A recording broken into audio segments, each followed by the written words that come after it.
So Glenn, Yes, I've been hearing a lot about cloud buzz these days, and I've jotted down a few questions for you. sure. You mind if I shoot some questions to you? No problem. Let's start. Okay, the first question. It's a buzzword around, the cloud is a buzzword around. And do you mind just explaining me what is the cloud? Yes, cloud computing is evolving in these days today. And if you look at the definition out here, it's about provisioning provisioning resources on demand, on fly, and providing anytime, anywhere access to all your end users, and providing it in a fashion that it's scalable and elastic within your infrastructure. So that's pretty much what Very cloud nice, computing is about. and thank you for defining the cloud finally, so that we are all are on the same page. Just tell me, how does this cloud computing was born? How did we came along with cloud? It goes back to the old ages when we started off with mainframes back in 60s or earlier, and that's when we started off with computing, and it was a centralized model. Everything was built into a very big room, and that's how we used applications at that time. And then the tradition started changing, and we had PCs coming into the market, and the end users started using PCs to access different kind of applications, and hence the requirement for personal applications started coming in, where everybody had their own requirements, because the mainframe arena, where it was centralized, had limited scope at that time. So then came along, we went on to move to client-server application, which was going back to a centralized model. And in that model, I think a lot of us still use this model, and it's based on a client-server architecture. And then we enriched that technology and moved towards web-based applications. And then now we're moving towards software as a service. I just need to stress one thing which is very important. I think a lot of conception is about that cloud computing gave birth to software as a service, as well as other things like infrastructure as a service and platform as a service, or something that you might have on agenda for yourself as well. Are you trying to tell me that software as a service was there before even cloud? Yes, it was about how we were accessing applications, and it was always there, and cloud computing was there. It's all about centralization, and that's how we took it forward. And then if you look at the mainframe, this is how the degree of centralization is even there. We started off with mainframes, and now we want everyone to have access to their applications, their environments, on a PDA or a smartphone or something like that, what you have in your hand. Well, isn't it amazing? We started from a centralization approach back in 1960s, and now the trends are pushing us back towards centralization again. Exactly, you can look from this chart, that's how we're moving towards, because now we have network available, so we can have those kind of services available that we can use things on devices like you have on your hand. Akshay, so I'll tell you one thing. In the previous slide, you mentioned that it's not only the software side that you can get on the cloud. Can you please explain me what other services can I get on the cloud? There's a lot of other benefits, services actually, that are available on the cloud, but before we get into that, Adil, I think it's important for us all to understand that what are the different components that are involved within cloud computing. And if you look at a traditional model of computing, we have applications, we have operating systems, we have the same hardware where we talk about network storage. That's pretty much servers what we pretty have. much you have, and I think a lot of our customers pretty much have the same kind of an environment. If you look at the cloud computing component, these all things fit into the same ambient, but what what is the difference? the difference is the virtualization and the cloud management software that we plug into this environment that makes it such that you can have a scalable and elastic infrastructure to deliver services to your business. But what exactly are the services that I can get on the Yes, to cloud? answer your question, the different cloud services is infrastructure as a service, platform as a service, and software as a service. Would you mind explaining me a bit about that? Not a problem. If you talk about infrastructure as a service, it's basically you don't want to, you put in an infrastructure already in place, and you don't go about buying new hardware every time, and you don't go through the procurement cycle, the decision times that it normally takes for an organization to buy an hardware. So you have an infrastructure in place, and you provide that internally or externally as a service to the business. Externally, Going to the software as a service, this is very interesting, because what happens is when you buy applications or you want to use something, is basically you want to use the functionality of it. And you don't really want to have the whole you don't need to worry about the hardware and stuff. You want that features available to you. So that's pretty much it. You just want it and you run it for yourself and we provide it as a service. So for example, if you look at Microsoft Online Services and if you want to use unified communication, so instead of putting the whole hardware, you could always go and get Microsoft Online Services once it's available in our region, and I think my counterparts can let us know when that will be. So then we can actually use that as a service from day one instead of going through a whole procurement cycle. You actually telling me that I can get all these services from a cloud, from Yes. my cloud? Yes, definitely. You could get all of that. It depends on the there's different models of clouds that actually you can go towards, and depending on that you can get it. Okay, you're telling me that there are different model of clouds as well now? Yes, there's different types of cloud. There's a private cloud, there's a public cloud, and then there's a hybrid cloud. What's a private cloud? It's basically the same kind of the component that we discussed a few minutes ago. It's the same hardware, it's the same software. It's bought by the customer. So if they want a customer sitting here, they buy it, they put it in their own location, and then they own it. So that's pretty much what a private cloud is, but it has all the features of cloud computing built into it. If you look at public cloud, it's something that you would go and buy the service of. So we say an application that's sitting out there that says Microsoft Unified Communications Online Service. If you just go buy it from a public service provider, which is Microsoft, and then use it as you like it. So that will actually make it much more easier for you. And then the hybrid is basically the combination of both of them. Okay, I'm still trying to get the whole for this.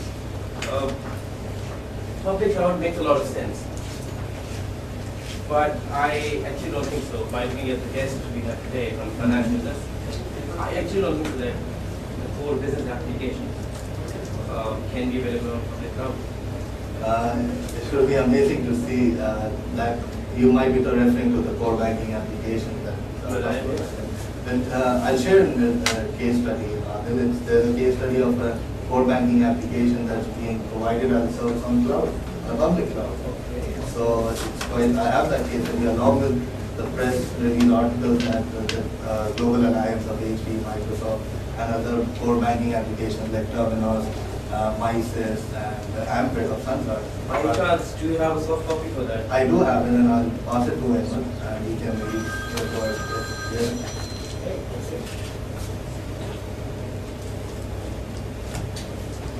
Well, it's good to see that Microsoft and HP are working on public clouds. But can you please tell me a little more about the private cloud? Because most of our customers still have the infrastructure in place. How will they use it for cloud? It's interesting, as I said, a lot of our customers sitting out here, they normally have the infrastructure in place, and there's a lot of, you need to understand what the characteristics of a private cloud is. If you understand that, then you'll be able to answer it, are you on a private cloud or not? And starting from, it has to be a virtualized hardware, it needs to have a self-service portal where your end users can actually demand for it.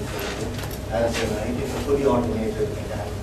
And it has to be very scalable, it has to be elastic enough to take you and provide your business to have anywhere, anytime access. And it needs to be in a converged infrastructure, and it has to be secure. So if that all is in place, then I'm sure that's what makes it a private cloud. So if somebody who has it, like New Horizon does have it, be it our data center has all these features on it, which we already showcased to a lot of our customers. So if anybody has a data center like that, that's operating in such a way, I'm not sure that most of our customers would be benefiting from the functionality. Okay, now Kamel, I understood a public cloud and a private cloud, but what are the things still? I still need to understand what's a hybrid cloud. Hybrid cloud, as I said, is a mixture of both of them, right? Private cloud is anything that's behind your firewall, which is your perimeter defense. So if you have anything sitting inside your private infrastructure, it's a private cloud, and then you have a public cloud offering which you bought from somebody else. So if you have them both, that's basically a hybrid cloud. Let me stress this with an example to you. That say, for argument's sake, you have one of our customers have a data center where you have a private cloud infrastructure in place. all the titles that we discussed. And for your future roadmap, you decide not to use Microsoft Office. Hold on, Microsoft is sitting with us. Don't say that, please. I'm sure they are. But what I mean is, instead of using Microsoft Office, they might elect to use Microsoft Office 365, which is a subscription-based online service. It started here in I don't think it's still available, and it's in the roadmap to come out. So if you're using a service which is from a public service provider like Microsoft, providing this kind of service as well, and you have a private infrastructure already in place, you can plug them to it, and that's basically what a hybrid cloud is all about. But from a management perspective, and by management I mean IT management, Yeah. how does it differ? From a management perspective, if you look at the private cloud, as I said, it has the same hardware, virtualization, and then software. Because you own it, you manage it. As simple as that, to be very honest. If you own it, then you can only manage that. It's in your practice. If you look at a public cloud, which is basically somebody else owns it, he has it in his location, and he just provides you a service based on the service level agreement as opposed to a device or a hardware. So it's basically they manage it, and you don't do it. And the complexity arises when it's a hybrid cloud. But it's still not that complex. If you have, I'll refer back to my example of Microsoft Office 365. So what happens in that is the infrastructure that's related to delivering that service of Microsoft Office 365 is being managed by Microsoft and themselves. And you just cater for your private cloud. So you just manage that part, and that public offering that you aware could be for video conferencing, for unified communication, could be for Office 365 is managed by the provider. Okay. So what you're saying, and please correct me if I'm wrong, we have servers, we have infrastructure layer in our organization, which is server, storage, network, power and cooling, and then you have a management layer of software to manage the entire infrastructure. And all of this you can get on a cloud. Yes, this whole is, can be offered on the cloud depending on the model you select, whether it be discussed before. And our alliance partners of HP and Microsoft, they're actually providing this, be it a private model or be it a public model. That's it's relevant to our meeting today. And our audience is more about private cloud, so they're doing a lot more effort on this area. I already have them. I think we have people from Microsoft and HP both. So I would request Asad Saeed, Principal Solution Architect at HP, to please come over and present the solution side of cloud of HP. My name is Asad Saeed and I'm from HP. I'm a Principal Solution Architect, so I'm sure we have discussed how to do on the cloud, the concepts, the model, the delivery methods, and other things. So, first of all, now start the cloud from the ground. What is the adoption rate of a cloud? I think you'll be amazed to see that HP has done an Asia, Pan-Asia survey, and for top 157 enterprise customers, out of them 30% were the FSI, large FSI, insurance, banking, and capital markets. And you would say the adoption rate is about this blue one is telling you that we're currently using cloud computing is in Australia about 43%. And going back to India, which quite relates to Pakistan as well, it's about 20% adoption of cloud computing in India as well. Whereas 42% in India and 18% in Australia, both the developed as well as the developing economy, you can correlate, are talking about the cloud. So roughly around 60%, 60% of the resource, 60% of the customers are at the moment are on the cloud adoption rate. These are the large enterprise customers, Pan-Asia. About public and private and how does it fit into the banking, the FSI industry, you would appreciate that about 58% of the respondents have replied that they are going on a private cloud. And a confusion about the approach for the cloud computing, whether they would like a hybrid or they would like a public or a private cloud, is reducing. So in the last 6 months, we have seen that the confusion about the cloud computing model, the adoption rate is shrinking. The people are getting clarity of mind and they are adopting that, strategies, strategizing to implement cloud. Workloads are important because in banks, typically we run both the core and the non-core applications, like you define in the banks, core and the non-core things. You will see most of the workloads are actually in the private, which is the blue one, as well as the leftmost one is the shared infrastructure private. The shared infrastructure private is the infrastructure which is a private, however, it is within the group company. And I'm sure most of the banks and most of the conglomerate or the group companies or the have different subsidiaries, and they would like to even consolidate to their group level to create a shared service architecture group-wide. So you will see that the top applications or the top workloads for the cloud computing are on the private cloud or a shared service architecture, and enterprise application being about roughly around 50 to 60% of the application are still on the private cloud. Okay, how does it actually fit the private cloud to the banks? I believe HP's view is that the cloud computing, especially the private cloud, is a natural fit to the bank. And I'll try to correlate it in I think another 2-3 minutes, that how does the private cloud is a natural fit to the banks, because in the banks we have heterogeneous environment. Core applications running, non-core applications running, and siloed infrastructure put in place which is dedicated to the workloads. So while the hardware or the network or the software is dedicated to the workload for the core application as well as for the non-core application, you cannot really use them effectively and it's underutilized. So cloud computing is a natural fit because using the cloud architecture, you can capitalize and you can use the hardware resources effectively. Second one is the instant scalability. Most of the banks, I would say, they have dynamic scalability is an instant requirement for the end of the day and the close of business process. The banks are the only industry perhaps they run the close of business on a daily basis. And every time you run the close of business, you have a challenge that you have a window of 6 hours to compute everything, because 9 o'clock in the morning the branches will have to start the business. And then the additional challenge of the channel banking, like credit card, the ATM, POS, the branchless banking, they all need to be intact and available while you're running the end-of-day processing.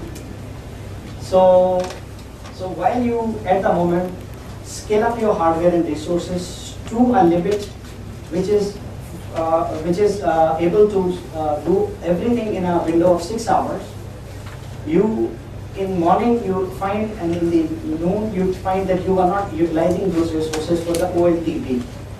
So from that angle, the cloud computing provides you an instant scalability, because for the end of the day processing, or the close of business day processing, you can instantly increase the capacity on demand, do it for 6 hours, and then deprovision it in the 9 o'clock in the morning, your resources are free, you are doing a normal banking. Again in the night, you do a close of business, you double the capacity, get the processing done, and release the resources.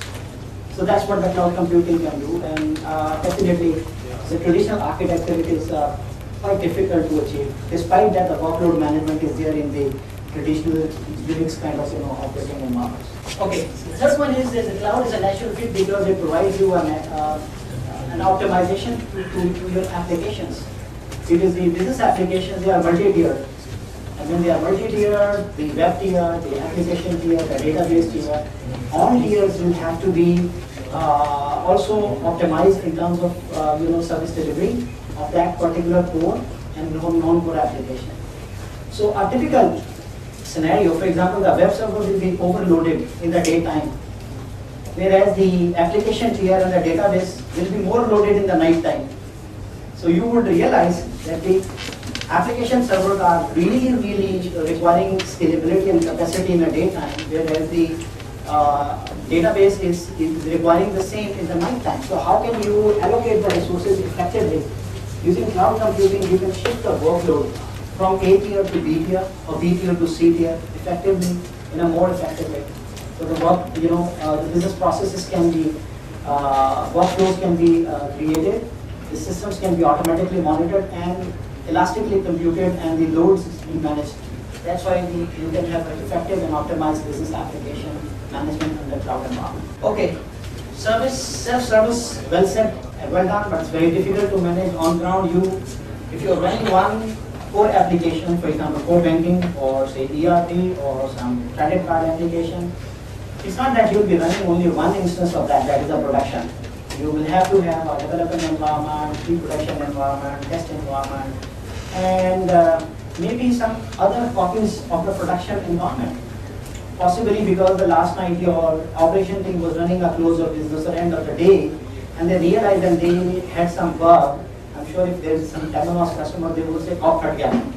So when they say COP 30, so that means they require to get that COP error fixed with the help of the core banking provider. And for that, next morning you will hear, please create an environment that test this patch in your environment before you implement it to the production. So you need to fix that. Next morning you need an environment as well. Maybe 5 terabyte or 6 terabyte of data you would like to test them before. So the self-service on-demand delivery, using a portal, if you have a physical pool assigned, so you can quickly assign, you can create a replica copy of your production and create it as a pre-prod or a test, and you can run the patching. You want to provision the pre-production environment for your development, you can do that. And these are all self-service provisions, so the end users which are using, say, for core or non-core application, they can select and they will be charged accordingly. This is a very important point because the cloud computing provides you an opportunity in terms that you are no more a cost center. You are more like a profit center, because end of the day, all the CIOs will have to go to their board and tell how effectively and efficiently they have spent their OPEX and why they need more CAPEX.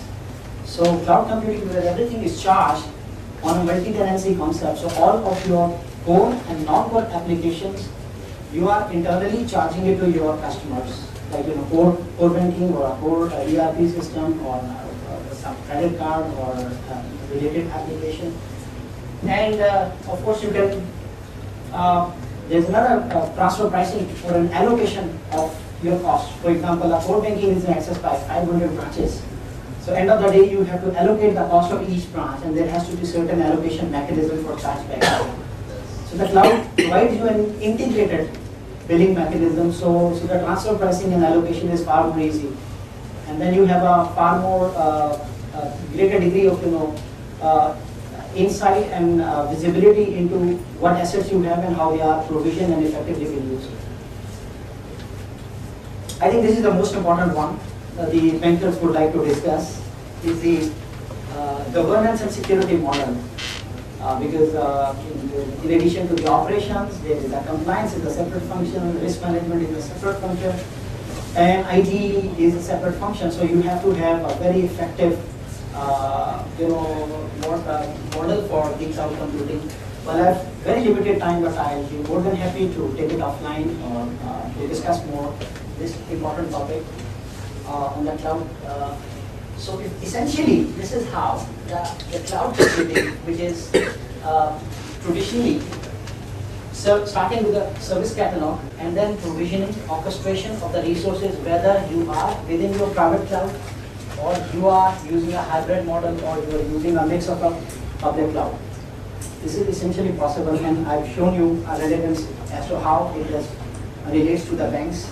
What are the opportunities for the banks to actually leverage upon by using a cloud model, especially on a private. So this is regarding security, but I think I'll try to just touch upon that. These are the typical areas where you would like the security to be focused. You would like, first of all, your applications to be properly their code is being properly checked, because most of the time using online services, the banks are the prime attack. The banking services are being attacked so that somebody can intrude. So accessing the backend code is another area where HP has a big strength using a product, Fortify, and then of course the app security center, protecting the zero-day threats using Tripping Point. So I think these we can discuss in detail. Two approaches very important. I'm sure all the banks are running their systems, and they have invested in a multi-million-dollar heterogeneous environment. So you would like to see, the first approach is to, you can do a fast track. The fast track means that you can take a cloud, which is one cloud offering which we have with Microsoft. We call it Hyper-V for private cloud. We call it a cloud stack for Hyper-V, in which it's a joint offering. We have done about $250 million investment joint in our alliance to bring it to those kind of application to infrastructure integration for our customers. And banking is of course one of the important segments we serve. And the second one is a transformation approach. So I'm sure you will be worried, you will say how my Unix legacy multi-vendor storage or hardware will be incorporated in a cloud ecosystem. So that's an important area. So for that, the transformation approach is here, because it talks about the way we would first of all begin with some discovery, understanding the environment where you are, where it needs to be done, like RL and New Horizon team has mentioned you that actually converge infrastructure and then the steps to the maturity to the cloud model. I think this is one important lesson from what I hear rest of the world, especially the banks as well, which have recently gone to the core banking experience. It's best of the breed. Sometimes also turns out that you have different chefs and too many cooks. To be very honest, and no matter how much you try them, all those best of the breed things to work together, end of the day when you go there, you realize there is a problem. And the problem is that nobody owns the system. The hardware problem is triggered by some application, and the application owned by a vendor A would be a confusing situation, a state of mind for our customer. So while the cloud journey is taking place, this is very important that it has to be single yet open system.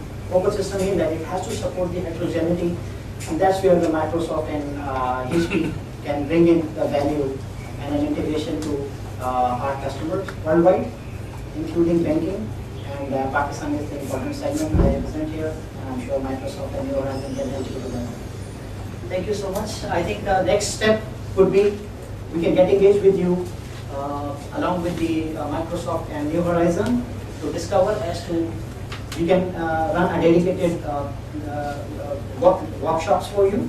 We can do some use cases and demo for you, specifically targeted and tailored to the banking audience. When we talk about the banking, we talk about similar lingo, similar solutions, a similar roadmap. So that's what it is, and I'll try to wind up. That's our message, part of our strategy. Everybody on, seamless, secure, context-aware experience for the connected world.